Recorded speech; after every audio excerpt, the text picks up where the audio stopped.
Good morning दोस्तों, स्वागत है आपका इस टेस्ट सीरीज में। बायोटेक से लेकर सेल बायोलॉजी से लेकर या बायोलॉजी में जितना भी इसमें बन पाया है उन क्वेश्चंस को हम देख रहे हैं। पहला क्वेश्चन है during DNA replication Okazaki fragment elongated. Okazaki fragmentation इन 4 ऑप्शंस में कौन सा ऑप्शन इनके लिए है? डीएनए प्रतिकृति के दौरान ओकाजाकी खंड होते हैं। अक्सर हमारे क्वेश्चन हिंदी और इंग्लिश में आते हैं, लेकिन ध्यान देना कि आपका लीडिंग स्टैंड किसको कहते हैं ये आना चाहिए आपको। लैगिंग स्टैंड पहला ऑप्शन है, leading stand towards the replication fork, lagging stand toward the replication force है।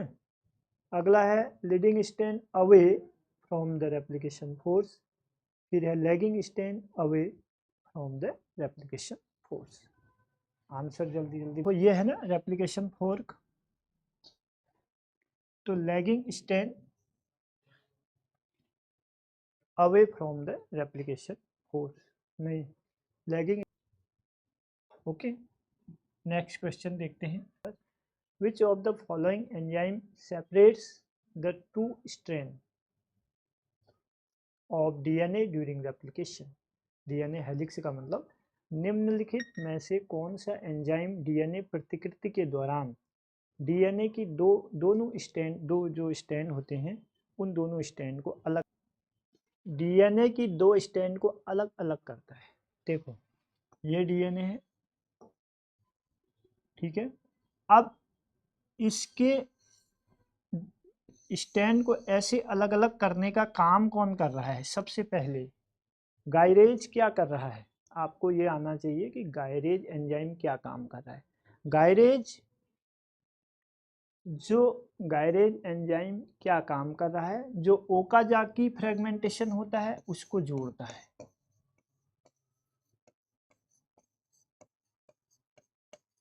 खंडों को जोड़ता है।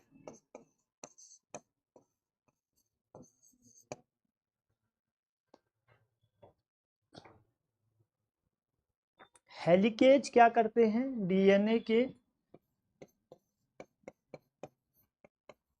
हाइड्रोजन बॉन्ड को तोड़ते हैं।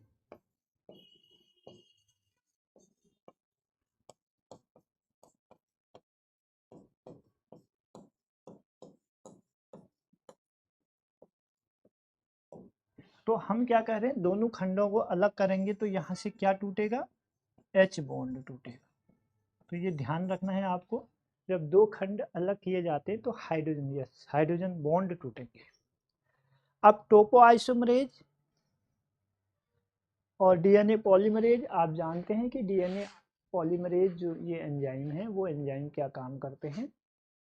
आरएनए फर्स्ट है पॉलीमरेज 1, पॉलीमरेज 3, फर्स्ट जो है वो आरएनए प्राइमर को जोड़े, थर्ड जो है वो रेप्लिकेशन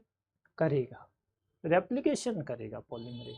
हम रेप्लिकेशन नहीं कह रहे हैं यहाँ पर, हम रेप्लिकेशन के दौरान, ये प्रतिकृति के दौरान डीएनए की 2 स्ट्रैंड को जो अलग कर रहा है वो एच बॉन्ड तोड़ के, तो आपका यहाँ पर आंसर जो आएगा ना वो हेलिकेज आएगा, हेलिकेज। ओके, देखो नेक्स्ट में बढ़ते हैं। अगला क्वेश्चन है the sequence of the structural gene in the lac operon is. Lac operon के संरचनात्मक जीनों का क्रम क्या है? ये प्रतिकृति नहीं है। हाँ, अगला क्वेश्चन का आंसर देना। लैक ओपेरोन, ये क्वेश्चन मैंने बना के रखा था ताकि थोड़ा सा इस पर, तो लैक ओपेरोन के जो संरचनात्मक जीन होते हैं वो क्या होते हैं?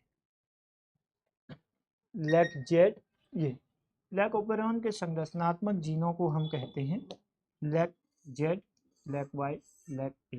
तो इसका बी ऑप्शन आपका सही रहेगा। क्वेश्चन नंबर 3 है, लैक ओपेरोन से आया है, लैक्टोज ओपेरोन की हम बात करते हैं, ठीक है।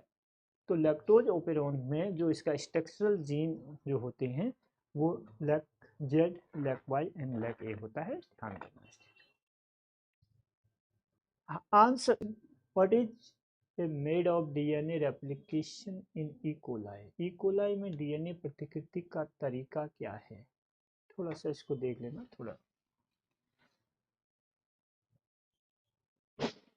इंटरमीडिएट तरीके से होता है, कंजर्वेटिव तरीके से होता है, डिस्पर्सिव तरीके से होता है और सेमी कंजर्वेटिव तरीके से। हाँ, ई कोलाई ये बताया गया है, ये क्वेश्चन ई कोलाई में हो या फिर ह्यूमन बीइंग में हो, एक जैसा होता है।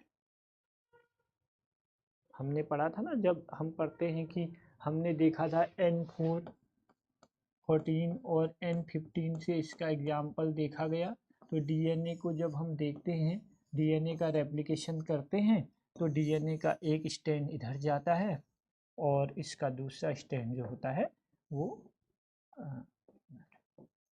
उसका जो दूसरा स्ट्रैंड होता है वो ऐसे आता है, दूसरा स्ट्रैंड ये आ गया। तो दो स्ट्रैंड नए आ गए और दो पहले के पुराने स्ट्रैंड। अच्छा, ये एक ही कलर दिख रहा है क्या?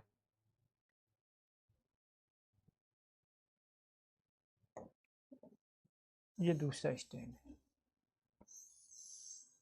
ये दूसरा स्ट्रैंड है, ठीक है। और ये जो है वो पहला पहला स्ट्रैंड है, ये पहला स्ट्रैंड। तो दो अलग अलग स्ट्रैंड आ गए डीएनए के। तो दो अलग अलग स्ट्रैंड आने पर उसको हम क्या कहते हैं? उसको हम सेमी कंजर्वेशन, क्या कहते हैं हम उसको? Semi conservative. डी ऑप्शन सही है, सेमी कंजर्वेटिव ऑप्शन। आप आंसर दो, कोई बात नहीं, एक आध आंसर गलत हो जाएंगे। हाँ, very good, day semi conservative. थोड़ा जल्दी जल्दी आंसर। नेक्स्ट क्वेश्चन की ओर चलते हैं। अगला क्वेश्चन देखो, which of the following protein is required for connecting Okazaki fragment. Okazaki खंडों को जोड़ने के लिए निम्नलिखित में से किस प्रोटीन की आवश्यकता होती है? Scaffold protein, primase, helicase, DNA gyrase. ये चार ऑप्शन है, कौन से प्रोटीन की हमको जरूरत पड़ेगी?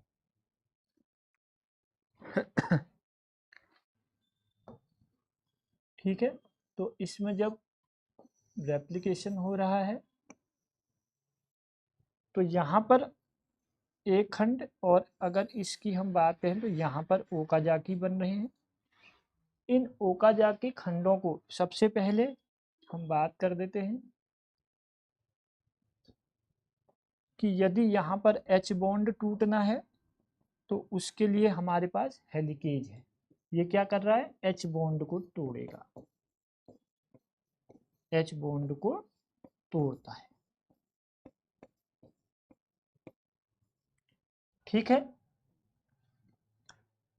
हाँ, आंसर बताओ इसका यहाँ। और गाइरेज एंजाइम क्या करता है, कहा था कि इन ओकाजाकी को बाद में ऐसे फिलअप कर देगा, बाद में इनको जोड़ देगा। कौन सा? गाइरेज एंजाइम। आपकी क्लास में सारे इनका जिक्र हुआ है, आप एक बार देखेंगे तो। अगला क्वेश्चन जो है हमारा, ओकाजाकी खंडों को जोड़ने के लिए कौन सी प्रोटीन आवश्यक है? गाइरेज है। डीएनए रेप्लिकेशन में हाइड्रोजन बॉन्ड को तोड़ने के लिए कौन सी एंजाइम, कौन सा प्रोटीन हमको चाहिए? उसके लिए हमारे पास हेलिकेज है। तो अलग अलग प्रोटीन। तो यहाँ पर जो आंसर आएगा आपका वो क्या है? डीएनए गाइरेज। ओके, इतना समझ गए? यहाँ तक बात क्लियर हो गई?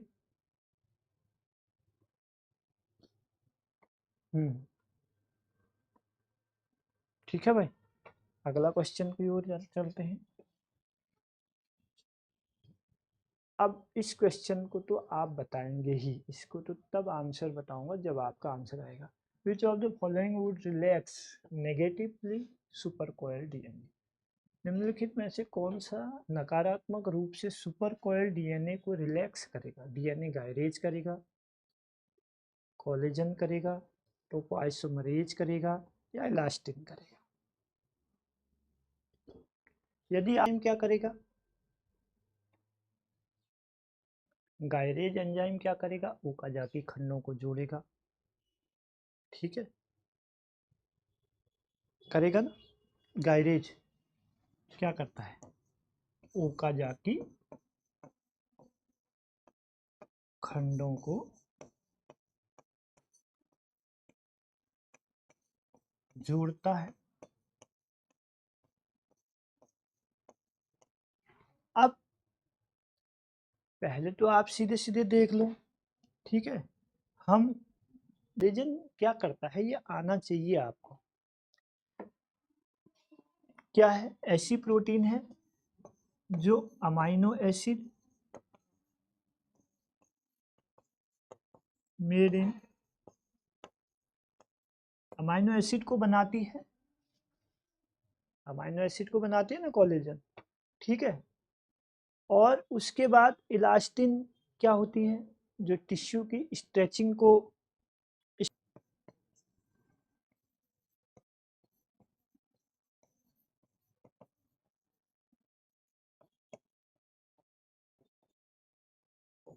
खींचती है, जो हमारी टिश्यू मसल से टिश्यू उसको बढ़ा रही है। गायरेज क्या कर रहा है, ओकाजाकी खंडों को जोड़ रहा है। Collagen made one kind of protein made of amino acid, जो अमाइनो एसिड से बन रही है, ठीक है। और ये इलास्टिन है, टिश्यू को स्ट्रेचिंग करने में काम कर रही है। तो यहाँ पर जो आंसर है टोपोआइसोमरेज है, वो क्या कर रहा है, जो सुपर कॉइल को रिलैक्स करने का काम करता है, टोपोआइसो। आगे चलते हैं, नेक्स्ट क्वेश्चन की ओर चलते हैं। उस प्रोटीन का नाम बताइए जो आरएनए प्राइमर के निर्माण के लिए जिम्मेदार है। Name of the protein which is responsible for the formation of RNA primase. उस प्रोटीन का, हाँ देखो आंसर क्या काम करता है उसका भी आंसर बताओ। टोपोआइसोमरेज क्या काम करता है, अभी बताया जस्ट इससे पहले, ठीक है। हेलिकेज क्या काम कर रहा है, एच बैंड को तोड़ा है। तो यही तो है, सब वही तो है, ये अभी तो आया। Super coil, DNA super coil को रिलैक्स करने का काम कर रहा है ना, ये क्या कर रहा है, डीएनए सुपर कॉइल को रिलैक्स कराता है, निगेटिव, उसके लिए निगेटिव है, ठीक है। हेलिकेज एच बैंडों को तोड़ता है, एच बॉन्ड, सॉरी बैंड नहीं, एच बॉन्ड को तोड़ता है।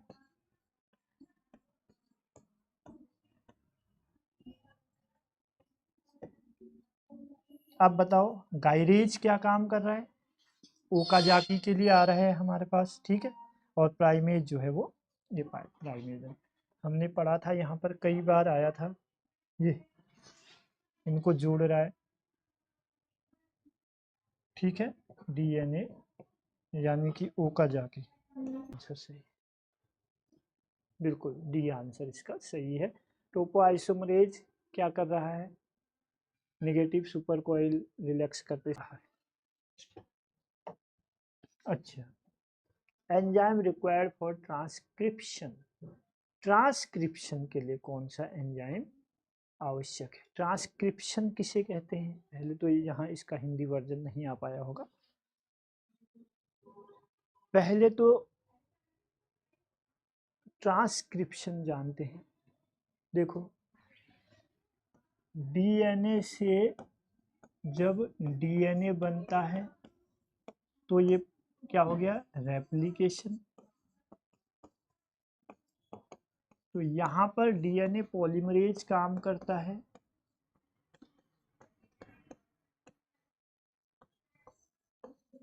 डीएनए पॉलीमरेज करता है। इसी डीएनए से जब हम आरएनए बनाते हैं तो इसको कहते हैं ट्रांसक्रिप्शन। ट्रांसक्रिप्शन में आरएनए बन रहा है तो बनाते समय पॉलीमरेज काम आ रहा है, तो यहाँ पर काम आएगा आरएनए पॉलीमरेज, ठीक है। तो यहाँ पर क्या काम आ रहा है, आरएनए पॉलीमरेज काम आ रहा है। डीएनए पॉलीमरेज का काम बता दिया। रिस्ट्रिक्शन, रिस्ट्रिक्टेड एंजाइम, रिस्ट्रिक्शन जो है रिस्ट्रिक्टेड एंजाइम, वो जो है प्रतिबंधित, मतलब ठीक है। प्रतिबंधित क्या होते हैं प्रतिबंधित एंजाइम? प्रतिबंधित एंजाइम क्या काम करते हैं? वो हमको क्या करते हैं? डीएनए को कट करते हैं ना, उसका एक पैलेंड्रोम बना कर देते हैं। जब पैलेंड्रोम आएगा प्रतिबंधित एंजाइम करेगा। ठीक है, अगला क्वेश्चन पर चलते हैं। 9 हो गया, 10th पर चलते हैं। Transcription is the transfer of genetic information from. प्रतिलेखन जेनेटिक जानकारी को कहाँ से स्थानांतरित करता है? कहाँ से कहाँ मतलब कौन सी उसमें जाती है? डीएनए से आरएनए, डीएनए से एमआरएनए, देखो आरएनए से डीएनए, आरएनए से सिंगल स्ट्रैंड डीएनए। हाँ, थोड़ा सा कभी कभी ऐसा होता है ना, आंसर सही है आपका, गलत नहीं है, लेकिन उसके नीचे देखो बी में उससे भी अच्छा आंसर है। और सुपर आंसर, आंसर दोनों ठीक हैं, ये मैंने रख के रखे थे, लेकिन इससे बढ़िया आंसर इसको कहा जाता है एमआरएनए। पहले वो मैसेंजर आरएनए, अब एमआरएनए। आरएनए का मतलब तो ठीक है जब डीएनए से आरएनए, ठीक है, जब ये ऑप्शन नहीं हो, अगर ये ऑप्शन नहीं हो होंगे जिनको आप लगा सकते। कुछ क्वेश्चन ऐसे हो रहे हैं जो आप लग रहा होगा तो उनको याद कर लो, वो क्वेश्चन आ गया तो उसको सही कर लो। नेक्स्ट क्वेश्चन की ओर चलते हैं। सिग्मा कारक एक घटक है, sigma factor is a component of. कहाँ पर सिग्मा फैक्टर काम आता है?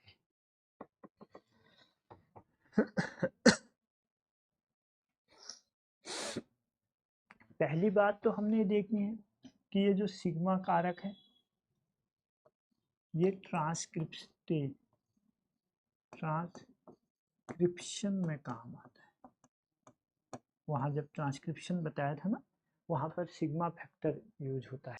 अब आप सही बना रहे हो, देखो सब आंसर सही आ रहे हैं सबके, बहुत बढ़िया। क्वेश्चन है sigma factor is a component of RNA polymerase. जब आपको ये पता है कि सिग्मा फैक्टर कहाँ यूज होता है, सिग्मा फैक्टर का वो संबंध किस चीज से है, तो आप आंसर को कर लोगे, कोई डाउट नहीं है वहां पर, कोई परेशानी नहीं है क्या? कोई परेशानी नहीं है। आगे बढ़े अगले क्वेश्चन के लिए। चलो, रिस्ट्रिक्टेड एंजाइम वर्ड डिस्कवर। प्रतिबंधित एंजाइम की खोज किसने की? Smith and Nathan, Berg, A Fleming, none of above. इनमें से किसी ने नहीं। यानी प्रतिबंधित एंजाइम जो हैं उनको किसने खोजा, एट फर्स्ट किसने बताया?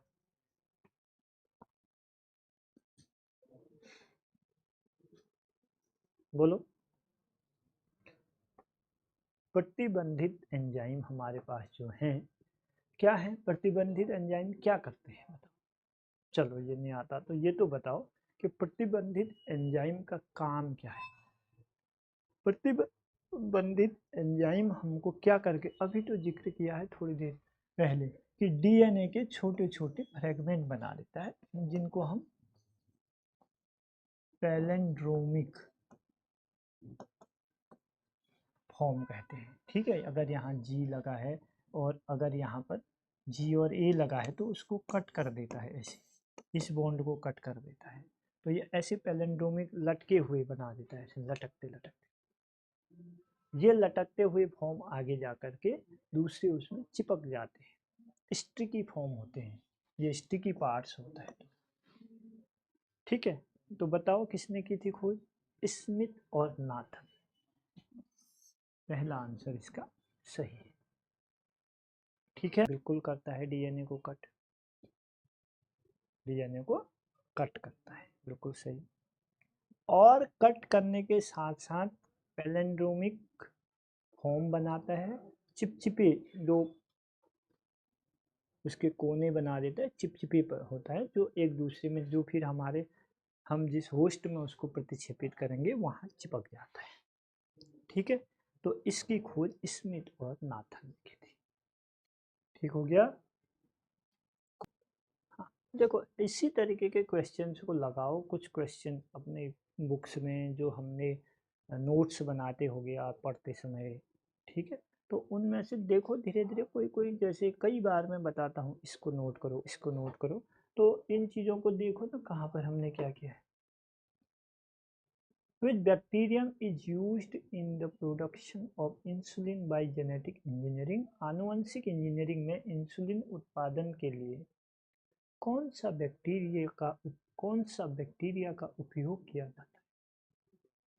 देखो बहुत आसान सा सवाल है, बार बार हम इस शब्द को यूज करते हैं। इसका आंसर बताओ कि आनुवंशिक की जब हम इंजीनियरिंग, ठीक है, जेनेटिक इंजीनियरिंग का जब हम अध्ययन करते हैं, जब उसको पढ़ते हैं, तो उस वक्त हम कौन सा बैक्टीरिया जो हमारे लिए बहुत इजी हमको मिल जाता है या जिस पर काम हुआ है, जहाँ जिसका नाम हम बार बार सुनते हैं, तो किससे हम इंसुलिन के लिए काम करते हैं, ये कह हम बात करते हैं, तो यहाँ एस्चेरिस। हमको ई कोलाई बहुत मिलता है, हम ई कोलाई पर ज़्यादा काम करते हैं जेनेटिक इंजीनियरिंग, ध्यान देना इस चीज़ को, ई कोलाई, ठीक है। कोई बात नहीं, अगला क्वेश्चन देखो, ये आ गया। Reach correct order of events in the cell cycle, कोशिका चक्र के लिए सही क्रम क्या है? पहले आप आंसर बताओ, और ये क्वेश्चन आपका आना ही है, आना चाहिए, आता है, वेक्टर से हो गया और यहाँ इससे हो गया, क्वेश्चन में तो आना है।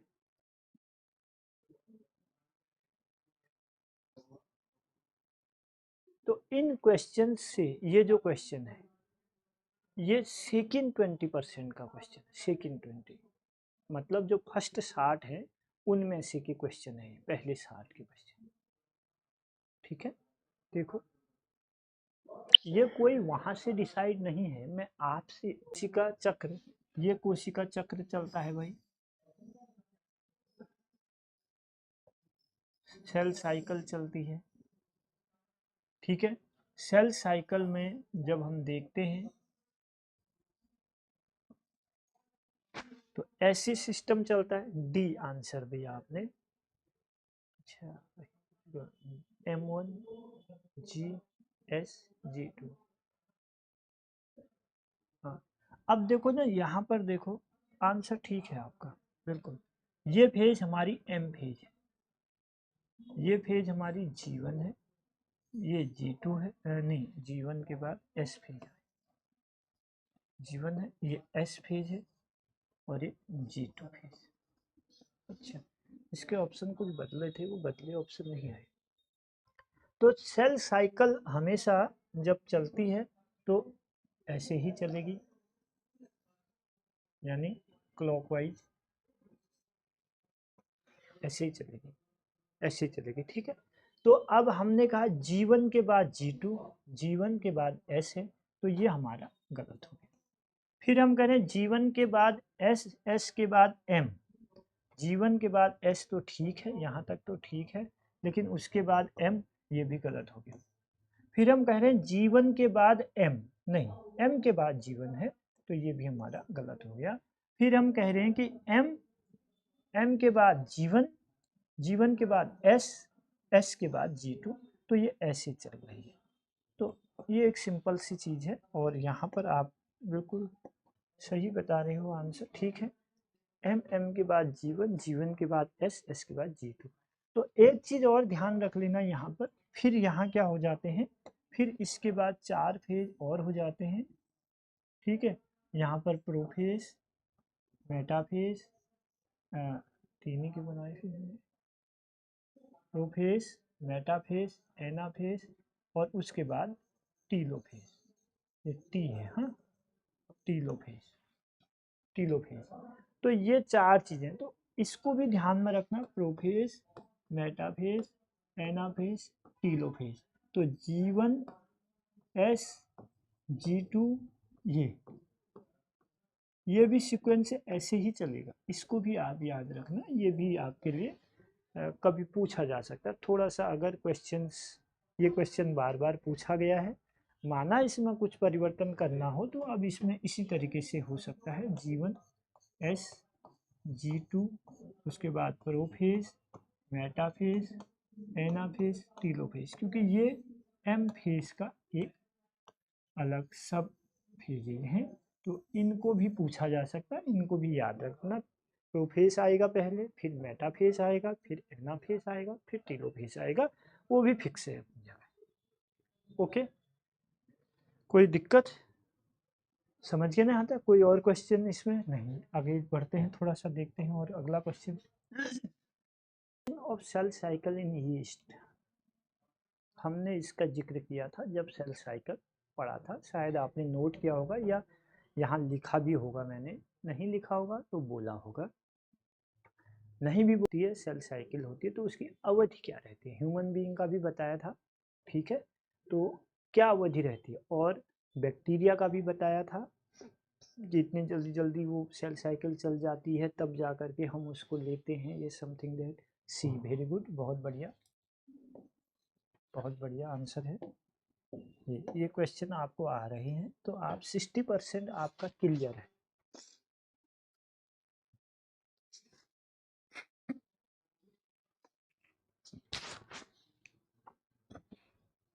इसका मतलब ये है कि 60% तो आपने बाजी मार ली है, कर ले रहे हैं।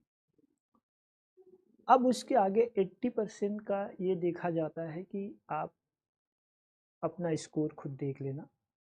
अभी 80% यहीं से, इसी क्वेश्चन से, इस क्वेश्चन, अब यही बात होती है कि उस 3 घंटे या 2 घंटे के क्वेश्चन पेपर में उस क्वेश्चन पेपर को सेट करना, कौन कौन से क्वेश्चन वहाँ पर हैं। जैसे अभी आया है, अभी पूरा बायोलॉजी तो नहीं आया, ज़्यादा हमने डीएनए रेप्लिकेशन को ही ज़्यादा रखा है, या सेल साइकिल से कुछ क्वेश्चन। तो इस क्षेत्र पर आप किस परसेंट में गए? 60 तो गए, 60 तो लगा, मैं ही कह दे रहा हूँ यहाँ से। लेकिन अब उसके बाद जो 40 है, उस 40 में आप अपने सारे क्वेश्चन को देख करके अपना आकलन कर लेना खुद ही, ठीक है। अगला क्वेश्चन देखते हैं एक बार, वही आ गया, देखो, which process does the M phase of cell cycle start with. हम कह रहे हैं कि सेल चक्र में एम फेज किस प्रक्रिया से शुरू होता है। एम फेज, एक कैरियोकाइनेसिस होती है, एक साइटोकाइनेसिस होती है। इंटरफेस तो हो गया G1 S G2, डुप्लीकेशन यहाँ हो गया, डुप्लीकेशन तो एस फेज में हो गया, ठीक है, समझ रहे हो ना इस बात को। पहला हमने कहा कि G1 होगा, फिर S फेज होगा, फिर G2 होगा, तो डीएनए का डुप्लीकेशन किस में होगा? एस फेज में होगा। अब एम फेज में क्या होगा? देखो, कैरियोकिनेसिस में क्या होता है, और साइटो, यहाँ पर जो है वो क्या कहते हैं हम उसको, न्यूक्लियस, न्यूक्लियस का डिवीजन होगा, और इस पर साइटोप्लाज्म,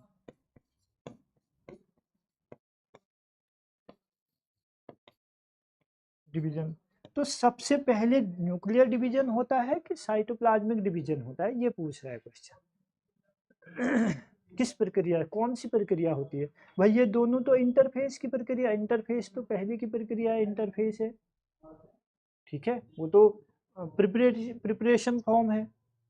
एम फेज होगा, पहले सेल दो न्यूक्लियस में बढ़ती है ना ऐसे, ये, फिर जा करके साइटोप्लाज्म में बढ़ता है ऐसे, कंफ्यूजन मत करो, फिर साइटोप्लाज्म। तो साइटोकिनेसिस तो बाद में होगी, पहले, तभी तो मैंने ये न्यूक्लियर डिवीजन को ये कहते हैं भी बताया। थोड़ा कंफ्यूजन, थोड़ा ध्यान। एम फेज में पहले क्या होगा वो पूछ रहा है, शुरू कहाँ क्या होगी? शुरू में कैरियोकिनेसिस होगी, पहले तो न्यूक्लियस डिवाइड होता है ना, 1 से 2 न्यूक्लियस बनते हैं ना पहले, कंफ्यूजन मत कर, 1 से 2 न्यूक्लियस बनेंगे, फिर जा करके हमारा साइटोप्लाज्म, जब हम कहते हैं कि एनिमल में क्या होता है, बाहर से अंदर की ओर डिवीजन होता है, ऐसे ये सेल है, तो अगर ये एनिमल सेल है तो अब ये ऐसे होगी, ये एक न्यूक्लियस, ये दूसरा न्यूक्लियस। अगर प्लांट सेल है तो प्लांट सेल की अगर हम बात करेंगे तो इसमें अंदर से बाहर की ओर फॉरो जाएगा, एक प्लेट बनेगी, और यहाँ ऐसे करके तब डिवीजन होगा। गोल्जी कॉम्प्लेक्स, गोल्जी कॉम्प्लेक्स करता है, ये कहते हैं ना हम इस तरीके से। हाँ, तो इसका आंसर क्या रहेगा? कैरियोकिनेसिस रहेगा, कंफ्यूजन नहीं करना है। कैरियोकिनेसिस पहले क्या होती है एम से, ठीक है, आगे बढ़ते हैं। आगे बढ़ते हैं। देखो नेक्स्ट क्वेश्चन है, in which phase of the cell cycle does DNA replication take place. बहुत आसान सा क्वेश्चन है, सेल चक्र के किस चरण में डीएनए का प्रतिकरण होता है, प्रतिकीर्तिकरण, डुप्लीकेशन, डुप्लीकेशन, ठीक है। दो डीएनए का बनना, डुप्लीकेशन जिसको हम कहते हैं, डीएनए का डुप्लीकेशन कहाँ पर होता है कह रहा है। एक हमारे पास इंटरफेस है, देखो इंटरफेस में क्या होता है, एक G1 फेस है, ग्रोथ होती है, फिर S फेस है, फिर G2 फेस। यहाँ प्रोटीन उनकी ग्रोथ होती है, S फेस में डीएनए का डुप्लीकेशन होता है,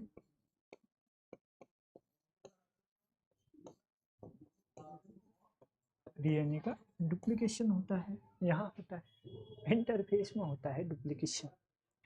कहाँ होता है, इंटरफेस में। समझ रहे हो बात किसका, अभी तो बताया डिवीजन होगा एक न्यूक्लियस का और एक साइटोप्लाज्म, दो का डिवीजन होगा। अगले क्वेश्चन की ओर चलते हैं, what is the interval between mitosis and DNA replication. थोड़ा घुमा दिया इसको, माइटोसिस और डीएनए प्रतिकृति के बीच का अंतराल होता है, देखो डीएनए कहाँ हो रहा है, यहाँ डीएनए का डुप्लीकेशन कहाँ हो रहा है, एस फेज में, और एस फेज और एम फेज के बीच का क्या है करेंगे, ये एम फेज है, ये एस फेज है, ये G1 है, ये G2 है, ठीक है। तो एम फेज के बाद को एस, दोबारा देखो सेकेंड, हम चल ऐसे रहेंगे, हम ऐसे नहीं चलेंगे, हम इसको क्लॉकवाइज चल रहे हैं कि एम फेज के बाद कह रहा है ना। देखो माइटोसिस और डीएनए प्रतिकृति के बीच का अंतराल क्या है, अगर क्लॉकवाइज चलना है तो इसका आंसर हमारा क्या हो जाएगा, G1, G1 है। इन दोनों के बीच कौन सी स्टेज है, G1 स्टेज है, माइटोसिस और इसका, ठीक है। और अगर जा रहा है इसलिए, ठीक है। अगला क्वेश्चन देखते हैं, इनमें से कौन सी कोशिका विभाजित नहीं होती है, यानी सेल साइकिल, सेल डिवीजन के समय भी कहा था कौन सी कोशिका विभाजित नहीं होगी, बाकी सब होंगी, लेकिन हमारा आंसर सही है हार्ट, ये सब विभाजित, ये भी होगा, ये भी होगा, ये भी होगा, ठीक है। हार्ट सेल्स जो हैं वो विभाजित नहीं होती हैं, नर्व सेल्स विभाजित नहीं होती हैं, जिस चीज हमने देख लिया था, पढ़ा। लास्ट क्वेश्चन है, protein synthesis take place in, protein synthesis कहाँ पर होता है, इन सेल साइकिल में है, हाँ in cell cycle protein synthesis take place, कहाँ पर प्रोटीन का सिंथेसिस होगा। ए आंसर आपने G1, हाँ ठीक है, G1 भी दिया आपने, और ए हाँ ठीक है, दोनों आंसर चाहिए। अब इसका भी आंसर दो, protein synthesis in cell cycle, protein synthesis take place in, कहाँ पर प्रोटीन का सिंथेसिस होगा, बताओ, G1 फेज में, G2 फेज में, G1 एंड G2 फेज में, या कौन सा। इसी तरीके से इसमें दोनों में होगा प्रोटीन का सिंथेसिस, तो यहाँ पर भी आपके पास ऑप्शन G1 एंड G2 भी आ सकता है, तो वो ऑप्शन सही हो जाएगा, देख लेना इसको, ठीक है। कोई डाउट, ये क्वेश्चन समझ में आया लास्ट वाला, कि सेल साइकिल में प्रोटीन की सिंथेसिस कहाँ पर होगी, G1 में भी प्रोटीन सिंथेसिस होती है, G2 में भी होती है, ओके, ठीक है। तो ये कुछ क्वेश्चंस थे जिससे आप अपना आकलन खुद कर लेना। कोई डाउट है कुछ इनके रिलेटिव, कुछ क्वेरीज हैं, कुछ पूछना चाहते हो तो आप पूछो, नहीं तो नेक्स्ट क्लास में मिलते हैं। और जरा पढ़ो इनको, देखो बार बार इस लेक्चर को देख लो आप, ठीक, ओके, थैंक यू। आप सभी का वीडियो को पूरा देखने के लिए थैंक यू सो मच।